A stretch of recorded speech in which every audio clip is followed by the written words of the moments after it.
Shalom, amados Sajín, amadas Sayod, hermanos y hermanas de Gozo y Paz, amigos, amigas. Les habla el doctor Palacios.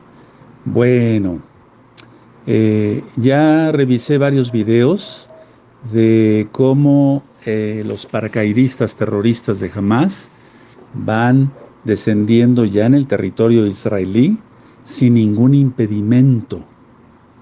¿Qué acaso no se dio cuenta el ejército israelí?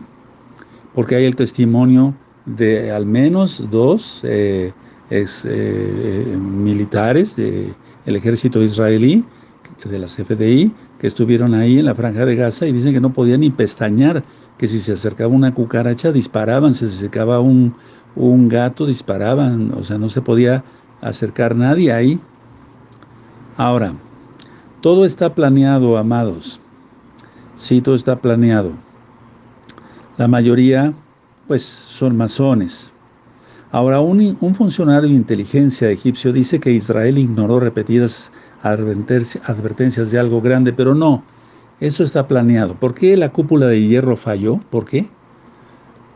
Ahora, la situación se va a agravar porque dos aviones estadounidenses que transportan equipo militar y municiones ya aterrizaron en Tel Aviv.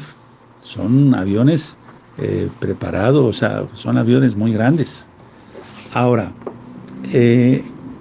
¿cómo es posible que los sensores de la valla no funcionaran? Pues lógico, los apagaron. 300 terroristas de Hamas traspasaron la valla fronteriza sin ningún impedimento en múltiples lugares. ¿Cómo podrían entrar 400 hombres con tractores? Es decir, esto es una guerra de falsa bandera, es una guerra que para causar confusión, causar la guerra que está profetizada por nuestro gran Adón Yahshua HaMashiach, Mateo 24, ¿sí? Y que de ahí salga la bestia. Amados Sajín, el cuarto sello está tomando una fuerza tremenda. Llevamos 3 meses de haber entrado al cuarto sello que nuestro gran Adón Yahshua HaMashiach desató.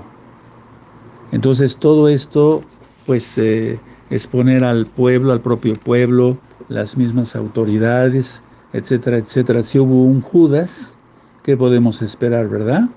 Entonces, les mando esta información como recta final 114 y seguiremos informando. Pero realmente es una guerra en Israel, es decir, podría quedar así como Israel guerra planeada. Israel guerra planeada. Claro que sí. Les deseo lo mejor. Shalom. הסרטון הזה כמה שיותר, כי תקשיבו רגע, אני שירתתי כסמב"צית חי"ר במהלך מלחמת צוק איתן, אני שירתתי באוגדת עזה, כל השירות שלי היה תומכת לחימה בזמן מלחמת צוק איתן שעזה הייתה באוגדת עזה. תקשיבו לי ותקשיבו לי טוב, אין מצב בעולם שיכולה להיות כזאת התקרבות לגדר, אוקיי? מבלי שאנחנו לא נדע מזה. התצפיתניות יושבות בבונקרים 4 שעות, הן לא יכולות לעשות ככה, הן מול מסך. לא יכול להיות מצב, שום מצב, שהיו מעירים אותי בלילה על יונה, על חסידה שהתקרבה לגדר, על מקק שעבר מתחת לגדר, היו מקפיצים את כל הגזרה. איך נכנסו עם טרקטורים 400 איש ואף אחד לא שם לב. October 7th, 2023. This is Efrat Fenigzon and I'm here to share an update from Israel-Hamas war, which started this morning. I'm going to share some key details and concerns mostly based on Israeli citizens' voices from the ground and based on official statements. This is a very tough day for me and for us in Israel, and it is tough for people of Palestine too, especially now that Israel is starting to attack back. This war and every war is a horrible thing for everyone involved, except for those who get rich from it, right? This morning, around 6 a.m., around sunrise, hundreds of Hamas terrorists, at least 300, breached the border fence in multiple places, completely unimpeded, leading to terror attacks and kidnappings in Israeli towns. The attacks have already resulted in over 100 casualties and more than 100 kidnaps of Israeli citizens.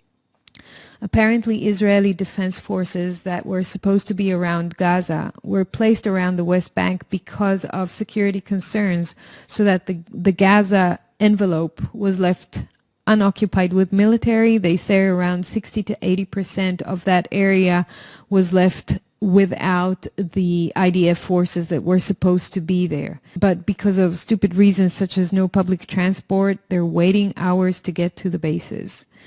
Mainstream media, this is an interesting point, apparently admits that IDF spokesperson is forbidding them to tell the complete truth about what's happening, highlighting a lack of the reports that came from the mainstream media were completely lacking, and people started to rely mostly on the news from each other, from people on the ground.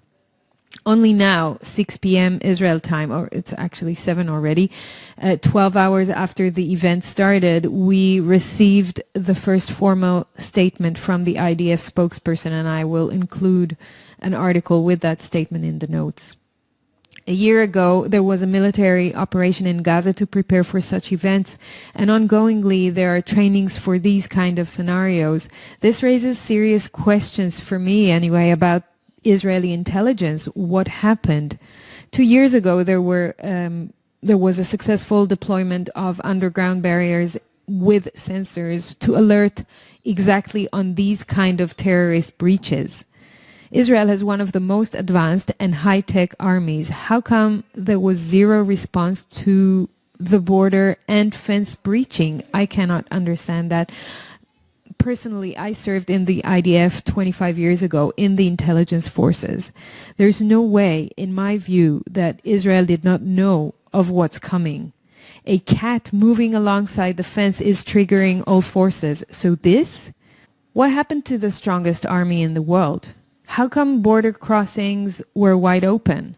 Something is very wrong here. Something is very strange. This chain of events is very unusual and not typical for the Israeli defense system. And those who follow me know that there's a general sense of insecurity in Israel. There's political and social instability and unrest. Public funds are being misused on agendas such as COVID, climate, judicial reform, abolishing cash, and many more. The current government is highly corrupt in my view, while the previous one was no better. I don't care about having a popular opinion. I care about exposing evil forces wherever and whomever they are. So to me, this surprise attack seems like a planned operation on all fronts. This is a failure to protect the people of Israel.